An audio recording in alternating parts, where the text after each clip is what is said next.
On April 15th, 1919, something strange washed up on the shores of Hastings. Something strange and huge. Emerging out of the sea right opposite the old Queen's Hotel here in Hastings was an Imperial Navy U-boat. More specifically, SMU 118, a huge German mine-laying boat. In today's video, we're going to look at how it ended up there on the beach, how it almost immediately turned into a tourist attraction, obviously, and we'll also be finding out how this seemingly harmless, unarmed U-boat that washed up on the beach here proved that it was still just as deadly for two unfortunate men. This is the story of the Hastings U-boat.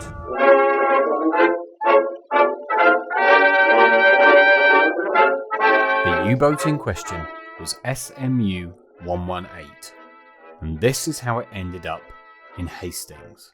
U-118 was built at AG Wolkenstetten, launched on the 23rd of February 1918 and commissioned by the 8th of May. Now, its chief role was to be a mine-laying UE-2 type submarine. So this was a pretty big sub. It came armed with 14 torpedoes, 42 mines, plus a reasonably formidable 15cm deck gun. And during the First World War, it did do its share of damage. Under its commander, Herbert Stowasser, U-118 prowled the Atlantic. And on the 16th of September 1918, she sank the British steamer Wellington. Then, later that same year, she sank the tanker Archer on the 2nd of October. But, of course, by the 11th of November 1918, the war was over. And by the 23rd of February 1919, U-118 was surrendered at Harwich with a number of other U-boats, some of which we've covered before on this channel. Feel free to go back and see those videos of some of the lost U-boats in the River Medway. After she'd been sat for a while the victors worked out what they were going to do with their spoils, it was decided that she would be towed west, destined to be scrapped in France. So it and several other U-boats were being towed across the channel when a heavy storm hit and U-118 broke its tow, as honestly seemed to happen quite a lot with these U-boats. And at about 1:45 on April 15th, U-118 ended up drifting over to Hastings, where it beached right in front of the Queen's Hotel. Beached like a huge ghostly whale, or something equivalently large and terrifying. And the people of Hastings woke up to a huge, ultimately helpless, but still pretty ominous monster on its beachfront. And it immediately became something of a media sensation. Local papers like the Hastings and St Leonard's Observer reported how there were thousands of people on the beach here to see the monster. And though U-118 was immediately found and inspected by the Coast Guard, and specifically by two men who we will come to in a moment, it wasn't necessarily treated as carefully as you might expect. Obviously, most people in 1919 had never seen a U-boat, let alone one sitting there on the beach where they could go up and touch it. I don't know about you, but if a gigantic U-boat washed up on the shore, I don't think I'd be one of the people running straight up to it. Interestingly, as we'll hopefully be able to see, not everything here is quite the same as it was in 1919, which I'll hopefully be able to show you, but I'm slowly trudging my way along the beach trying to get to the point where the U-boat was, and I think I can see the one building you can see in the images of it that is still there. I apologise if this is some of the worst audio you've ever heard. It's really windy. I was thinking about taking the drone up, but now I'm starting to doubt myself. And even some of the seagulls are starting to struggle with it. For a while that actually turned into quite a nice thing, and the Admiralty actually allowed Hastings Town Clerk to collect a small fee for people coming to see the U-boat, which managed to raise about 300 quid, which for, 1919 is not too shabby. And that money went towards kind of, helping to welcome returning soldiers coming back from the war. So everything was quite nice for a while. And for weeks and weeks this continued. U-118 continued to sit there as this huge, ominous tourist attraction. People went up to have a look at it, people took photos with it, people were given tours, and ultimately it became something of a fun thing for Hastings. But that didn't last forever. The two men, Coast Guard Chief Boatman William Hurd and Officer William Moore, were about to find out just how dangerous this vessel could still be. I am pretty sure I am standing exactly where the U-boat washed ashore. It's roughly here, and you can see how close it was to the buildings. Obviously not those buildings, they're new, but it was super close to all of the buildings here. It washed right up on shore. Now I am going to try and get pictures from almost the exact same angle as the ones that we've got from the time. It's going to be tricky because things have changed a little bit, but there's some stuff I can line up with, so we'll see how well we manage.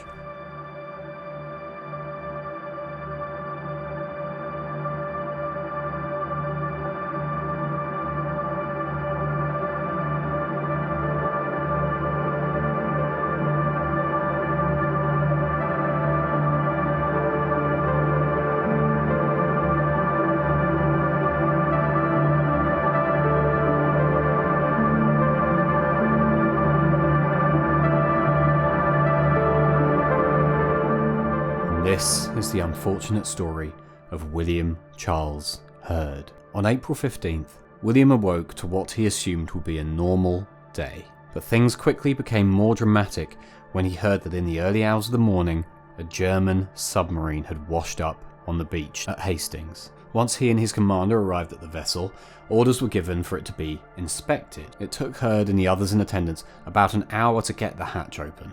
William and Mr. Moore went aboard, and after spending some hours inspecting the interior of the vessel, they re-emerged. William Hurd was described to be greatly flushed, and after returning home, went into his back garden and was very badly sick. At the same time, Mr. Moore was also complaining of sickness. Witnesses who'd gone aboard reported that they noticed a foul, gassy smell, and the atmosphere inside was incredibly humid, causing whoever went down to sweat severely. And the majority of people who went inside the vessel experienced the same feeling. They had noticed on their inspections some rotting food down there, but that wasn't enough to explain the sickness. His duties over the following days were to keep watch over the vessel and, as it became more and more of a tourist attraction, to give tours to locals and others who'd come further afield to see this strange anomaly on the Pebble Beach. By April the 25th, he started complaining of a pain in his shoulder, but, thinking little of it, he continued about on his duty up to the 30th of April. But by this point, the pain in his right shoulder was only getting worse. On that same day, after he finished his duties at the submarine, he came home at 7 a.m, but, according to his wife, appeared to be in severe pain. A doctor was called for, and he was subsequently told to not go on duty again. Now, William Hurd, who was only 47 at the time, had been an incredibly active man and had never suffered greatly from ill health, which was why his sudden deterioration was such a shock to everyone who knew him. George Dean Compston was the doctor who was called, and he said that he first saw Hurd in the early morning of April the 30th. He was propped up in bed and complaining of a great pain in his side. Whilst Dr. Compston was in attendance, he had a shivering attack, an incredibly high temperature, and his pulse was rapid, with his face appearing blue. According to Compston, he seemed gravely ill, and after this visit, it was the doctor's opinion that he had pneumonia. Dr. Compston continued to visit him over the coming days and said every time he still seemed gravely ill. After about a fortnight had passed, he seemed to get slightly better, and at this point was able to explain what he thought might have been happening.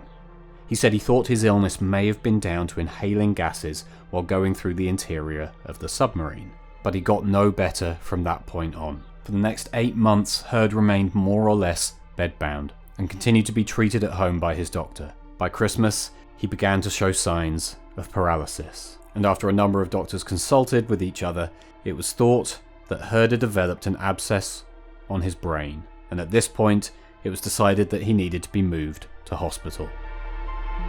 He arrived at hospital on January the 1st and was treated by a number of surgeons, including Mary Elizabeth Beatty, who said that Hurd was treated in accordance with the history of the case presented to them, and remained conscious until a short time before his death on the 12th of February 1920.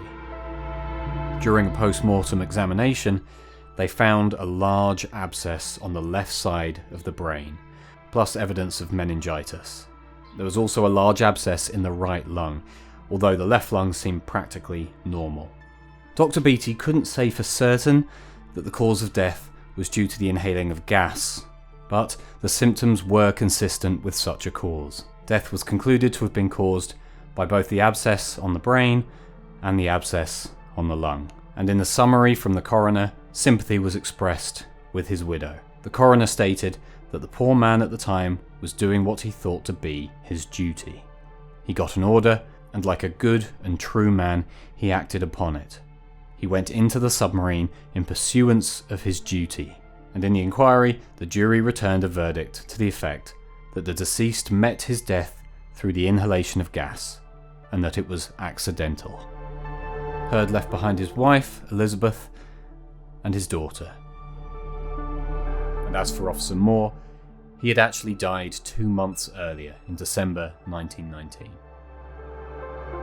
Now, ultimately, with the knowledge we have now and the information we have from the autopsies, it seems very likely that chlorine gas leaking from damaged batteries aboard was probably the cause of death, as this noxious compound was well known to cause such fatal abscesses in the lungs and brain. That, mixed with the rotting food and everything else that was down there just going stale, made it a horrifyingly toxic melting pot of different gases, meaning that for men like Heard and Moore, spending longer than a few hours down there, let alone time over days, turned going down there into something of a death sentence. It's crazy to think that where I'm standing right now, just over 100 years ago, was one of these metal, hulking, underwater, stealthy bastards. And some of it could still be underneath me right now. Kind of spooky. Now, after these men turned gravely ill, the touring, of course, ended, and much of the fun did. But U-118 was still stuck there, and getting rid of it turned out to be incredibly difficult. Multiple salvage attempts were put in place, tractors were used, they even used a French naval battleship, firing on it to try and break it apart, but nothing seemed to work. They thought about explosives, but the U-boat was so close to buildings and public infrastructure that explosives would have just been way too dangerous. But by late 1919, they managed to start scrapping her. The British Admiralty, who obviously claimed ownership, sold her to a scrappage company for £2,200. And by December 1919, the hulking beast was dismantled. And today you can actually see fragments of it, like the deck gun and the ballast, and other smaller items are still actually displayed at Hastings Museum. Now, in 2025, there's no sign that this ever happened. But for a solid year or two, Hastings gained a pretty unique tourist attraction, which, bar those 2 unfortunate deaths, was probably actually a bit of a boon for the town. Now, interestingly, we know the deck gun was one of the last things to be removed, but parts of the keel of the boat may actually still remain under the sand, because obviously in the time it was there on the beach, it got, buried a little bit. So there's a chance that not all of it was removed. So ultimately, SMU 118 went from being a terrifying war machine to something of a coastal marvel. But despite the spectacle of this thing washing ashore where it wasn't supposed to be, 2 unfortunate men found out just how deadly it still was. And it turned into a sad reminder that even when war is over, the machinery of war remains ever deadly, and never something to be trifled with, or, let's face it, used as a tourist attraction. If you're a local to Hastings, or if you have family here, and if you've got anybody, great-granddads, granddads, anybody who was, here at the time or heard stories about the U-boat, then let me know in the comments, because I'd love to hear some local perspective. Otherwise, that's it. Thanks for watching, as usual. Like, subscribe, all that fun stuff, that really helps me out. And from sunny Hastings, sunny, really windy Hastings, I'll see you in the next one.